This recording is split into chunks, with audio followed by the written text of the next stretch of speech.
Perkenalkan, nama saya Ardiansyah Pratama Putra dari Aquaculture B.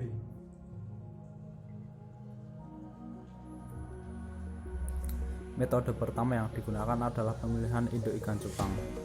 Ikan cupang merupakan salah satu jenis ikan hias air tawar yang mempunyai nilai ekonomis tinggi.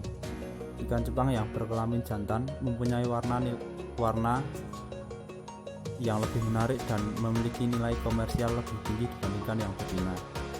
Keistimewaan lain dari ikan cupang jantan adalah siripnya yang indah.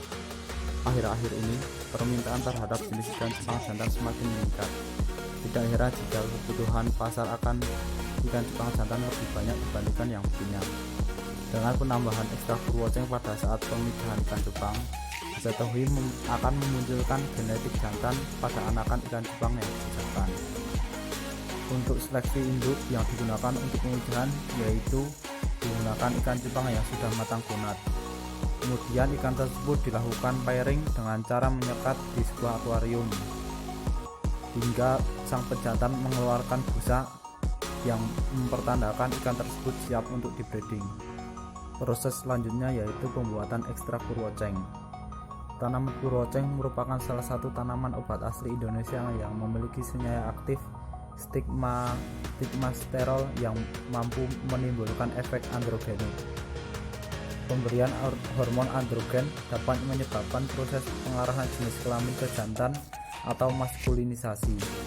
Maskulinisasi dilakukan dengan pemberian hormon androgen pada fase diferensiasi gonad pada ikan.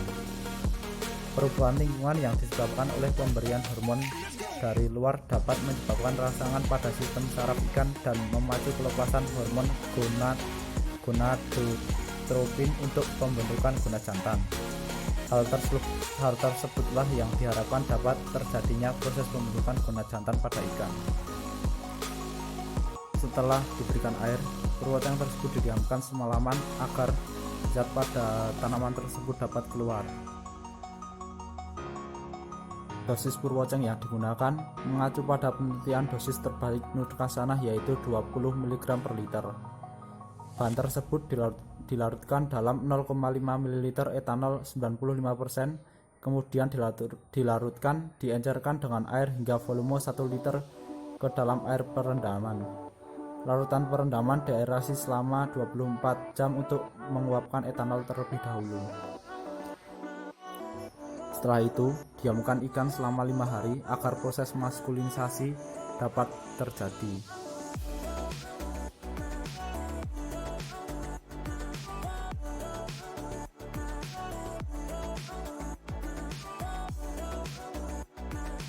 Setelah 5 hari, sekat pada akuarium tersebut dilepas agar ikan dapat melakukan pemijahan.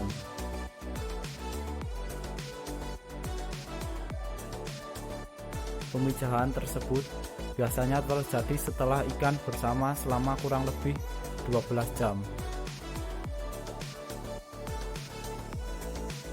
Pada hari berikutnya, proses fertilisasi pada induk ikan cupang biasanya terjadi. Berikut merupakan cuplikan dari proses fertilisasi tersebut.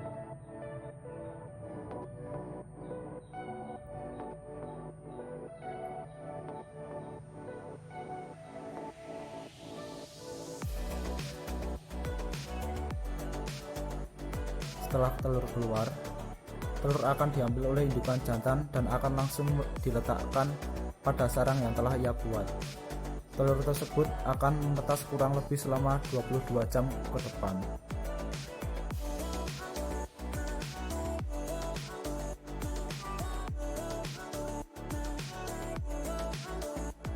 Setelah telur menetas, untuk 4 hari ke depan tidak perlu diberi pakan karena telur ikan cupang masih memiliki kuning telur yang cukup untuk sebagai cadangan makanannya.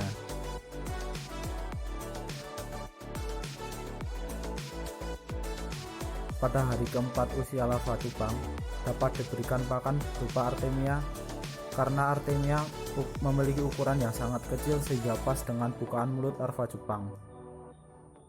Artemia yang digunakan pada proses kali ini merupakan artemia bubuk tanpa memiliki cangkang yaitu polar red. Setelah cupang berusia 2 minggu dapat diberikan kutu air karena Putu air lebih mudah didapatkan daripada Artemia. Setelah berusia 1 bulan, ikan cupang tersebut dapat dipindahkan ke dalam kolam pembesaran.